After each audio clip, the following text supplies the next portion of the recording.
llama no se apagará. Es un río que no se detiene. El arca por fin está en casa. El rey ha venido a morar. El avivamiento en calle Broadway. River Church es un río que no se detendrá jamás.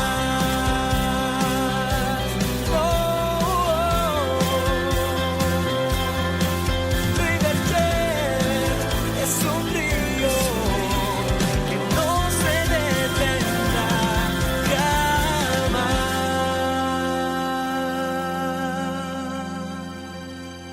Nehemías es un libro, no es de los más famosos, de los más populares a la hora de predicar, pero es un modelo, Nehemías, de avivamiento.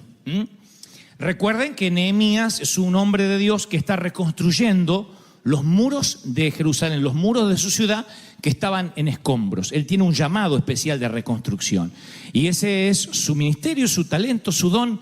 Él está llevando adelante, liderando el proceso de reconstrucción del templo. Y en un momento el Señor les ordena a todos que se alegren, que haya un espíritu de gozo. Esto lo está diciendo Dios. El Señor lo dijo hace años y nos lo dice hoy, puesto que por eso están las Escrituras. Dice: id y comer grosuras, que es como decir comer carne argentina. Comer buena carne. No, pues si no diría comer tacos. No. No dice pupusas. Dice grosuras. O sea, buena carne. Y beber vino dulce. Acá puede ser que sea un vino rosado, un Cabernet Sauvignon, no sé. Y enviar porciones a los que no tienen nada para comer. Porque día santo es a nuestro Señor. No se pongan tristes, porque el gozo del Señor es vuestra fuerza, es tu energía. Fíjense que el Señor da la fuente de energía. Y te dice cuál es. Te dice que la fuente de energía es el gozo. Es lo que te mantiene enérgico, te mantiene joven, te mantiene vital. Dice, los levitas hacían callar a todo el pueblo, diciendo, callad porque es día santo. Y el Señor decía, no, alégrense. Y todo el pueblo se fue a comer y a beber y a obsequiar porciones, repartiendo comida. Y a gozar de grande alegría, porque habían entendido la palabra que les habían enseñado. Yo leía esto ayer y decía, Señor, ¿qué es lo que me quieres decir? Aparte de la carne argentina que Dios siempre nos habla, ¿no? Y el Señor me decía, nota las órdenes que yo di a mi pueblo. Una de ellas es comed, bebed, alegraos, dale al que no tiene de comer. Los levitas decían, no, quédense callados, porque no hagan mucho alboroto, no hagan bulla, porque Dios es un Dios santo. Y Dios dice, no, yo quiero que hagan algarabía, que beban, que coman, que disfruten, que celebren, que le den porciones a los que no tienen con grande alegría, porque eso hace un pueblo que entienden la palabra que les fue enseñada. Luego, la Biblia narra que había otro gozo en el pueblo, y era el pueblo que celebraba alrededor del becerro de oro. Y el Señor dice, hay que conocer, hay que tener discernimiento para saber la diferencia entre el verdadero gozo y el regocijo carnal, porque Moisés desciende del monte de estar con el Señor y dice que veía un pueblo que gritaba, había alaridos fuertes, no era voz de alarido de débiles, dice la palabra en Éxodo 32:18, sino voz de cantar oigo yo. Y Moisés dice, estarán celebrando al Señor, y cuando baja de la montaña, él ve el grito de la idolatría, ve un mover que no es genuino, y la palabra dice que hay una diferencia entre el mover carnal, cuando uno está en derredor de un becerro de oro, y el mover del espíritu, cuando uno dice, no, yo entendí la palabra. Y tú dices, entonces, ¿cómo sé si mi alegría es genuina o mi alegría puede ser carnal, natural? Y este es el secreto. Yo quiero hablarles durante poquitos instantes lo que yo considero la felicidad de no tener nada. Es una felicidad típica, porque la felicidad siempre la relacionamos con que Dios nos bendiga, con que Dios nos dé, con que Dios nos provea. Pero hay una felicidad que uno obtiene no teniendo nada. Cuando pasas por la materia, por la estación de la vida, de alegrarte, de tener felicidad cuando no tienes nada, ese es el método para saber si tu felicidad es genuina y proviene de Dios o no. ¿Están siguiendo hasta ahí, sí o no?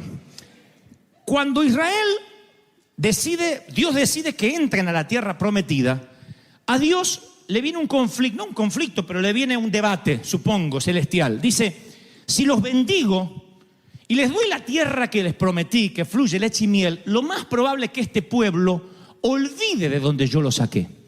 Ustedes dirán, bueno, es que Israel era un pueblo cabezón, era un pueblo duro, necio. No, así somos los seres humanos. Tan pronto Dios nos sana, tan pronto Dios nos bendice, la alegría con el correr de los días se nos empieza a ir. Porque solo alguien que olió la muerte tiene un gozo que después no se le va. Solo alguien que estuvo en las puertas del infierno en cuanto a enfermedad, en cuanto a un accidente, a una crisis, tiene un gozo extra que antes no tenía. Y ya no se preocupa por bobadas, no se preocupa por tonterías, porque realmente sabe lo que importa en la vida. ¿Soy claro o no? Entonces, Dios dice, si yo le doy a Israel lo que les prometo todo el tiempo, lo más probable es que se olviden de dónde yo lo saqué, que pierdan ese gozo y que tengan nada más que un gozo carnal. Si hay leche, si hay miel, si hay vino, si hay carne argentina, celebramos. El día que no hay, no celebramos. Y entonces Dios tiene un método. Dice, esto es lo que van a hacer. Oigan, dice en Nehemías, por eso decía que Nehemías es un modelo de avivamiento. Presten mucha atención porque esto es magnífico. Dice, al día siguiente se reunieron las cabezas de las familias y Esdras, el escriba, para entender la palabra, la palabra de la ley. Y hallaron escrito, al leer, al predicar, que Jehová le había dicho a Moisés hace muchos años y que ya no se estaba haciendo, una costumbre que se había quedado arcaica, que ya no se hacía. Dice que Dios había mandado a Moisés que los hijos de Israel habitaran por 7 días en tabernáculos, en tiendas. Y dice la Biblia en Nehemías 8:17, y hubo una alegría muy grande. Dios le dijo, salgan de sus hipotecas, de sus apartamentos, salgan de sus casas, vengan a vivir 7 días en las tiendas, no para siempre, eran 7 días. Durante 7 días van a tener que vivir en las tiendas, como vivían sus abuelos o sus papás en el desierto. 7 días vayan a vivir a la terraza.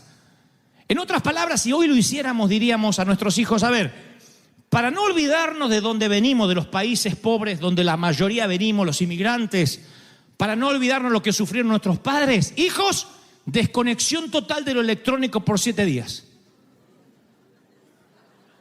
Sin celular, sin iPad, sin tablet, sin televisión, sin Netflix, nada. 7 días desconectado, sal de la recámara. ¿Y dónde voy a dormir? En ese colchón, en el terrado, en ese colchón, bajo la tienda, bajo las ramas. 7 días, de un lunes hasta el próximo domingo. Era una orden de Dios. Y te vas a alegrar mucho de no tener nada, porque dice, y hubo gran alegría. 7 días viviendo únicamente conectado con el Señor, saliendo de la enramada, mirando el cielo y diciendo, todo lo que tenemos somos advenedizos, como dijo David, somos extranjeros, somos mayordomo, no tenemos nada. Yo viví esa experiencia muchas veces en mi vida de encontrarme sin nada. Era un muchacho petulante, agrandado como todo argentino que no fue redimido con la sangre de Cristo. Era el gerente más joven de una compañía y me sentía el dueño del mundo, el tapón del océano, la última Coca-Cola del desierto. Y un día, ¡pac!, me despiden, me acusan injustamente y yo sentí que me quedé bajo una enramada, que no tenía nada, que mi futuro, que todo lo que yo tenía planificado se desmoronó. En muchas ocasiones me sentí así, donde dije, Señor, ¿y ahora qué? Y siempre pensé que cuando a uno le pasan esas cosas que te arruinan, se te arruina el crédito, que te cierran la cuenta bancaria, que te dicen que tienes que abandonar tu casa, siempre pensé que esas son las pruebas y las luchas, la cual merece que estés triste. ¿Cómo no voy a estar triste si estoy por perder mi casa, decimos? ¿Y cómo que celebre? ¿De dónde voy a tener fuerza para celebrar si me dijeron que tengo cáncer? ¿Dónde voy a sacar fuerza para alegrarme si me quedé sin nada? Como decían los abuelos de antes, una mano atrás y una adelante. Nada. ¿Cómo voy a alegrarme si estoy viviendo en una habitación prestada, en un garage, en el estudio de alguien más y tengo que compartir el baño? No me digan que celebre. Sin embargo, el Señor dice, y te alegrarás por no tener nada, por vivir en posadas. No eran 7 días de tristeza, eran 7 días de júbilo y alegría. Y os regocijaréis delante de Dios por 7 días. Levítico 23:40. 7 días celebrarás de no tener nada. Celebrarás fiesta solemne a Dios en el lugar que Dios te da. Porque así te bendijo Jehová en todos los frutos y en la obra de tus manos. Y dice Deuteronomio 16:15. Y estarás verdaderamente alegre. Verdaderamente alegre. Mi papá, descendiente de alemanes, alemán, él decía que rentar casa es tirar la plata. Puede ser una filosofía de vida, no la voy a discutir acá. Yo creo que si Dios te da dinero para pagar la renta, es tuyo. Un título de propiedad no te hace más o menos rico. Todos queremos tener casa propia, sí.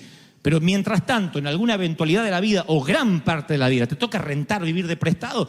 Mientras tenga techo y comida y Dios te abastezca, alégrate por el maná diario. ¿Sí?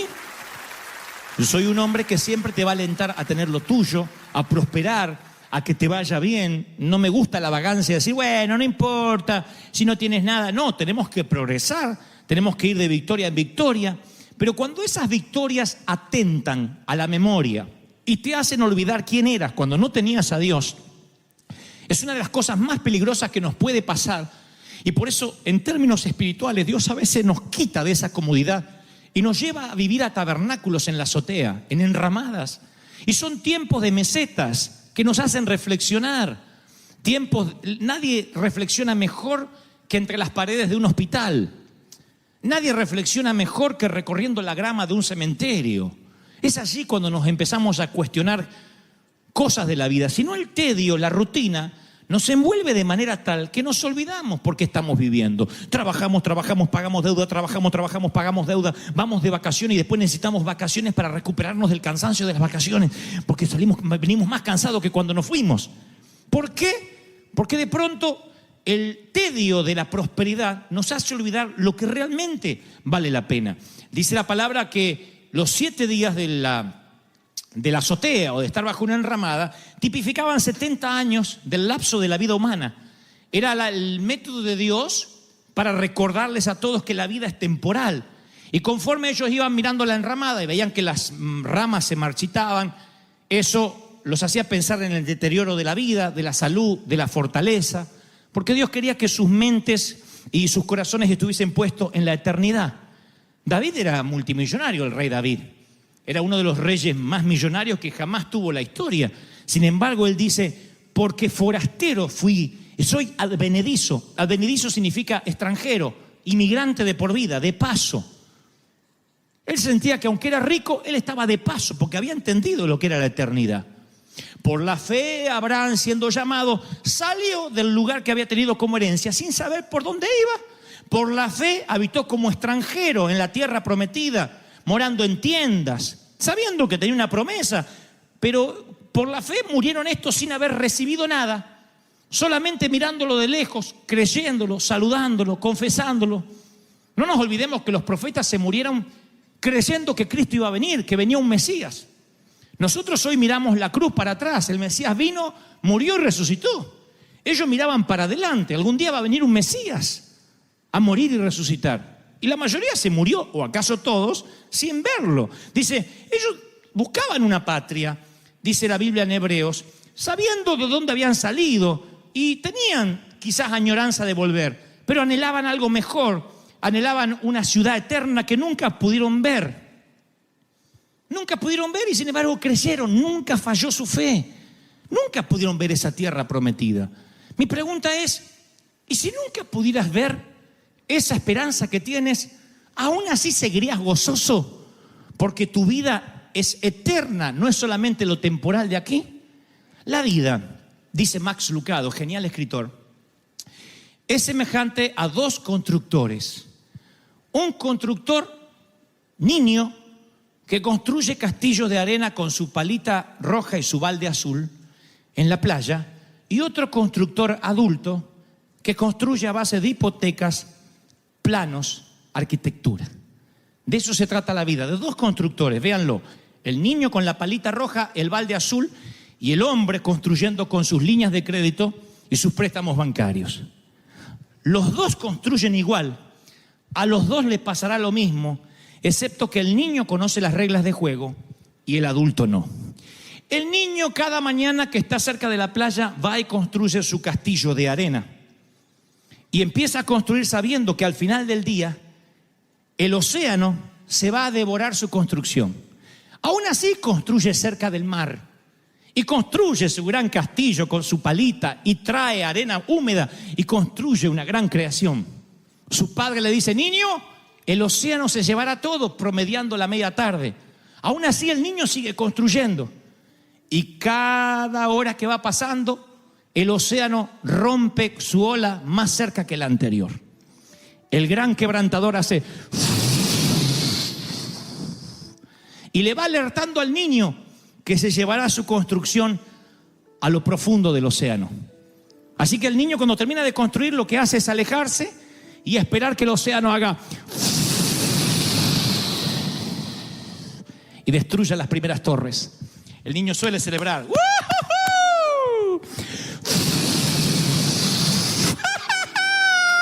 Ahora se lleva la torre más grande.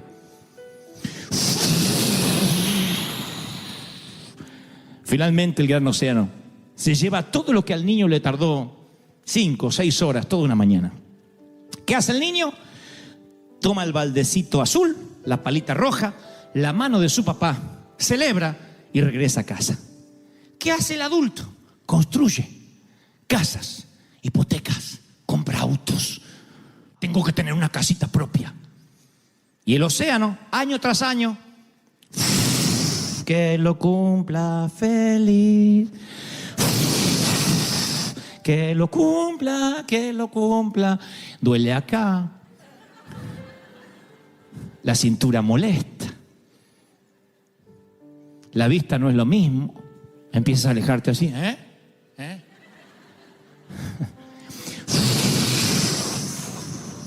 La vejez nunca llega sin avisar. La vejez es digna.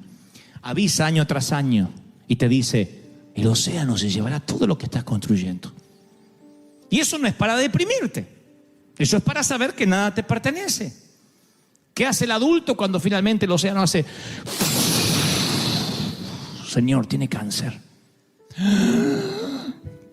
Queda con puñados de arena mojada, maldiciendo el océano. ¿Por qué?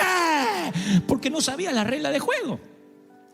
Porque como el niño debiste haber aprendido que el océano se llevará todo lo que construyas. Eso es la vida. ¿Qué es la vida? Como neblina que aparece por la mañana y se disipa por la tarde. Eso es la vida, la hierba que crece y luego desaparece. Esto yo lo hablo en los funerales, porque hay un montón de gente que me mira como diciendo: ¿por qué a mí? ¿Por qué a él? ¿Por qué a nosotros? Habiendo tanta gente, ¿por qué hoy estamos en un funeral? Y yo les explico: nunca nadie te dijo que serías eterno en esta tierra. Desde que naces es un camino hacia la tumba. Entonces, si nos hacemos torpes, insisto, y nos olvidamos lo que tenemos, que es la vida, que es el día a día, ¿qué hace el Señor para que nuestra memoria no sea tan frágil? Dice: de tanto en tanto vas a vivir en la azotea 7 días. Tal vez no sean 7 días, tal vez llevas 3 meses endeudado. Tal vez lleves 1 año que no puedes salir de ese pozo. Tal vez lleve 2 años y a veces decimos: Satanás me está atacando. ¿No será que Dios permite algunas cosas para refrescarte la memoria Y no te olvides que su orden es, y cuando no tengas nada, alégrate, pero regocíjate en serio, porque yo soy el Dios que te proveyó. Te provee y te va a proveer. Alguien tiene que decir amén. Y si Dios te mandara a vivir en chozas por 7 días, por 2 meses, porque Él sabe el peligro que se encuentran sus hijos cuando son siempre bendecidos. Él sabe que si nos consiente mucho, nos seducimos por el mundo y nos olvidamos de dónde Dios nos sacó. Hay un cántico de Moisés que predice la apostasía del pueblo de Dios una vez que prospera. Dice, pero el pueblo de Dios engordó. Está hablando en términos metafóricos, nadie se sienta mal. Y tiró patadas, coces, y se volvió incontrolable. Engordaste, dice una versión, te cubriste de grasa, Israel, y abandonaste a Dios y menospreciaste la roca de la salvación. Deuteronomio 32:15. Qué feo cuando Dios dice, te llenaste de grasa y te olvidaste del Dios que te mataba el hambre en el desierto. ¿Y saben qué hizo Dios con Israel? Nunca les entregó el título de propiedad. Nunca. Dice, porque Dios le promete a Israel darle la tierra de Canaán, pero nunca le entregó la titularidad. Se los prestó. Porque le dice Dios en Levítico 25:23, una de las leyes, la tierra no se venderá nunca, porque mía es. Vosotros sois extranjeros y forasteros. Solamente podían vender la cosecha. Dios dijo, la tierra es mía. Qué increíble. No sé si ustedes habrían prestado atención a esto, pero digo, qué increíble que Dios le promete una tierra que fluye leche y miel y finalmente llega a la conclusión, dice, ustedes no la van a vender nunca porque la tierra es mía. Esa promesa, creo, esa palabra, ese mandamiento no ha cambiado hoy. Dios dice, yo te voy a dar una compañía, pero la compañía es mía. Yo te voy a dar un matrimonio, pero el matrimonio es mío. Yo te voy a dar hijos, pero los hijos son míos. Entonces el Señor me dice que te diga que el problema no fue lo que te pasó en el banco o con el empleo o con las deudas. El problema es cómo reaccionaste cuando eso te pasó. Y el Señor me dice que te diga que no le gustó cómo reaccionaste. Porque tomaste los puñados de arena. ¿Por qué? Y Dios dice, ¿qué obligación yo tengo de prosperarte y bendecirte? ¿Qué? ¿Dejas de adorarme? ¿Tu gozo depende de eso? ¿Del castillito de arena? ¿Pensaste que te ibas a llevar algo? A esta edad, dicen algunos, no puedo volver a empezar. ¿Y por qué no? ¿Sabe la edad que tenía Abraham cuando Dios le dijo, deja todo y sígueme por fe donde yo te voy a decir? ¿Cómo le explica eso a la esposa de uno? No sé cuántos están casados, pero ¿cómo uno le explica eso a la mujer? Dios me habló anoche y nos tenemos que ir. ¿A dónde, viejo? Abraham dice, no sé. Dios me dijo que dejemos todo y que nos vayamos, que Él nos va a bendecir. Miren qué grado de fe. Con razón Abraham es un héroe de la fe.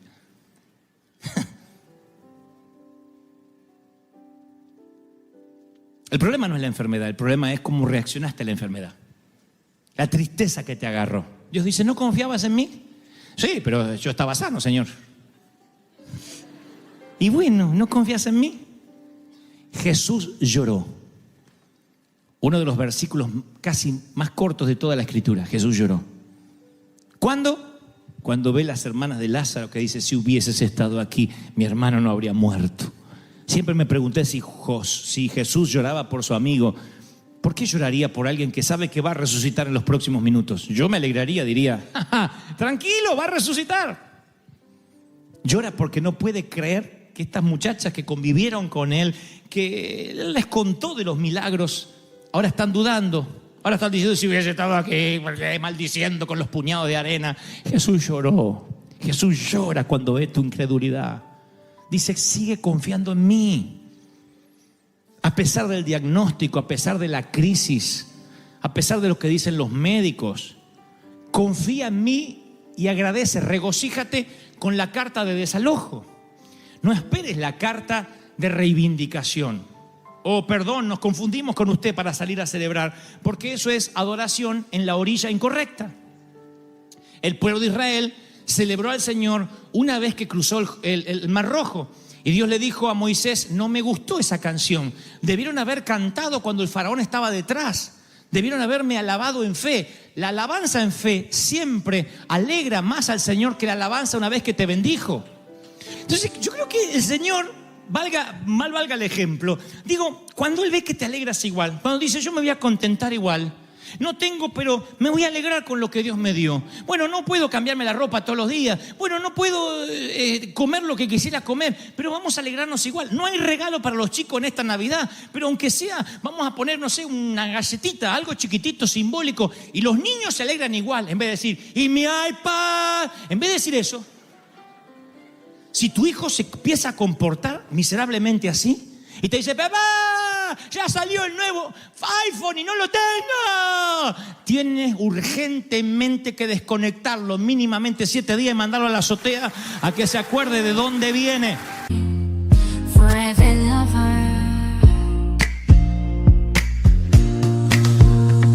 In the depths of the darkest night, your love shines through, a guiding light. With every heartbeat I feel your grace. In your warm embrace I find my place. Darling, don't cry, don't shed a tear, for I'll be your fortress, I'll always be near. Though storms may rage and oceans may roar, I'll stand by your side forevermore. Through the trials and the tests we face, our love will endure, it cannot be erased. So dry your eyes, my love, and take my hand. Together we'll conquer. ¿A dónde va? Veo a los padres diciendo, ¿viste? ¿Viste? ¿Viste? Pero es verdad, es hora de desconectarlos, porque a veces creemos por derecho aquello que tenemos que tener como providencia, como bendición. ¿Me están siguiendo, sí o no? Desde respirar, desde levantarte, desde tomarte un café, desde desayunar, ya es extra. Es algo que no te merecías y Dios te lo da. Si además de eso, Dios te da el placer de amar, el placer de soñar, de tener esperanza, yo creo que somos personas privilegiadas. No debería haber ningún triste, por lo menos en River Church jamás. Porque que yo vea a todos, la mayoría de ustedes, creo, están respirando, ¿sí o no? Y si alguien ya no respira, avise.